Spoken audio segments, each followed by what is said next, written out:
మా తల్లిదండ్రుల ఆశీస్సులతో పాటు అన్నిటికంటే ముఖ్యమైంది మా అభిమానులు.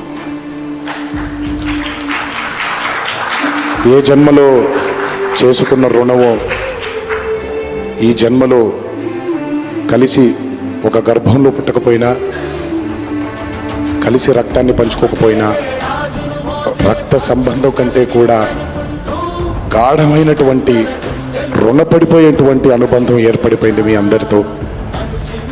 ఎప్పుడూ నా వెన్నంటే ఉండి, ఎప్పుడూ నా కోసం పోరాడుతూ, ఎల్లప్పుడూ నాకు మీ ఆశీస్సుల్ని అందచేస్తున్నందుకు శిరస్సు వంచి మీ పాదాభివందనం చేసుకుంటున్నాను.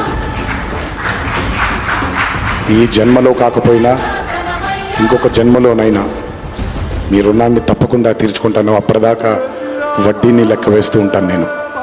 ఇంకొకసారి మీ అందరికీ నా హృదయపూర్వక ధన్యవాదాలు తెలియజేస్తాను.